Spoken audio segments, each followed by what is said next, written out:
You cannot have a sci-fi game without lasers, right? Fortunately, GURPS has many different kinds of lasers, and this variety really helps not to make them bland. So let's talk about all the lasers from GURPS Ultratech. First, we have dazzling lasers that appear actually at TL 8. These lasers deal no damage, but cause temporary blindness. Typically, they are used as crowd control weapons or to cause accidents. There is only one dedicated Dazzler weapon, the Dazzler Carbine. The rest of the table is devoted to various flashlights that have a dazzle mode. Speaking of dazzle mode, all high energy lasers that I'm going to talk about soon can be outfitted with the dazzle mode. However, while the normal dazzlers work as cone attacks, high energy lasers in dazzle mode do not. They must hit face or eyes. After that, we have blinding lasers. These ones use up more powers but cause permanent blindness. Interestingly enough, there is not even a single example of a dedicated blinding laser weapon. The table provides only statistics of a military radar used to blind or a high energy laser used in the blinding mode. Finally, we arrive to our first damaging weapon, the high energy lasers. These deal tight beam burning damage with various armor divisors and additional modifiers that depend on the laser subtype.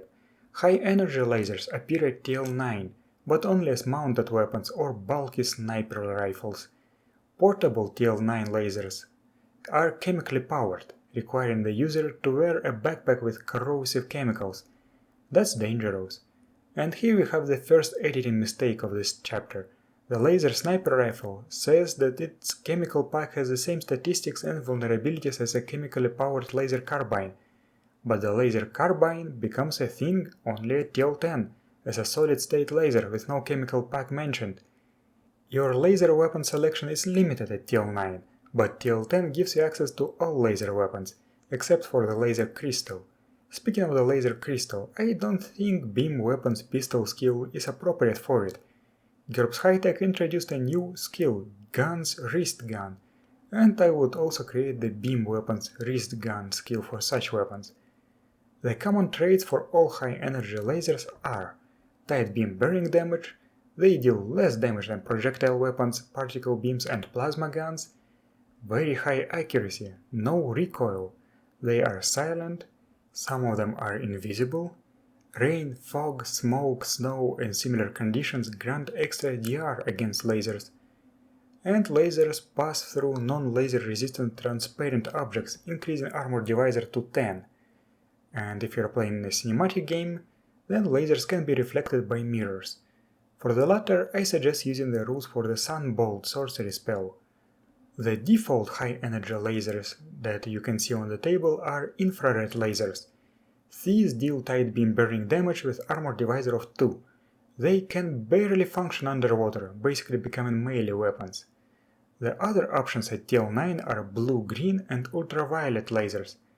Blue-green lasers deal the same damage but drain double energy per shot, have halved rate of fire but double the range. The most important thing about blue-green lasers is that they can be used underwater. Their underwater range is not great, but they still become viable underwater weapons. There is also a more realistic but time-consuming approach to calculate the underwater range of blue-green lasers based on the murkiness of water on page 8 of Pyramid 326.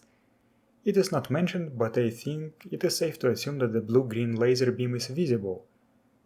Ultraviolet lasers are space weapons. They deal half damage, but have triple the range of the infrared lasers. It is visible in the atmosphere, where its range is quite short. At TL11, we gain access to polychromatic rainbow lasers. If you have an older revision of GURPS Ultratech, some of the rainbow lasers are assigned to TL10. That was errated later. Rainbow lasers improve the armor divisor from 2 to 3.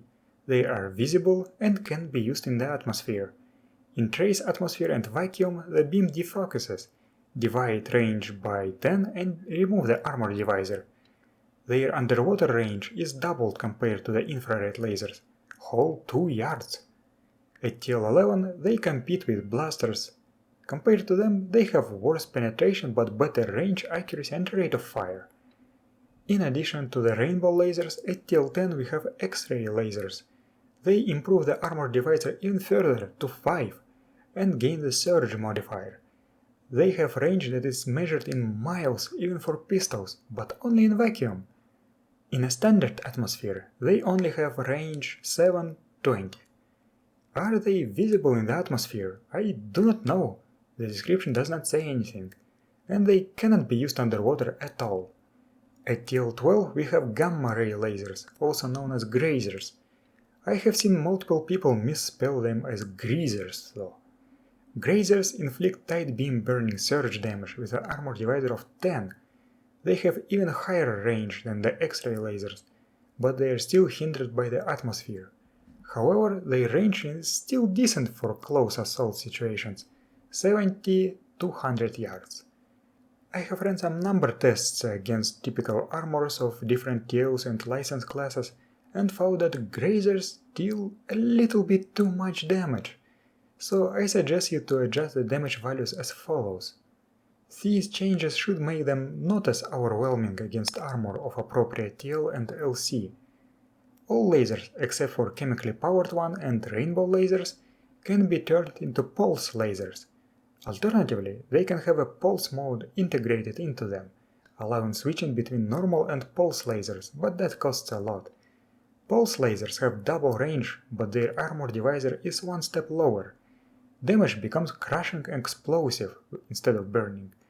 The description says nothing about dropping the surge modifier for X-ray and gamma ray lasers, but I think that crushing explosive surge damage sounds a bit off. If you read certain blogs online, then you might know that pulse lasers from GURPS Ultratech aren't actually pulse lasers. Instead, I suggest you to check out this post on the GURP blog, Ultratech, New Laser Options. It provides more detailed rules for different wavelengths of lasers and eye safety, and most importantly, introduce a new beam type, high output pulse laser. This one appears at TL10, deals disgusting amounts of piercing damage, but has a very low range. I really like this one, especially considering that the author provides all the necessary data to design such weapons, as always. GURP also has many other expansions for the beam weapon design system, so be sure to check them out. And that's it. That's all the lasers GURPS Ultratech has, so thank you for watching and I'll see you next time.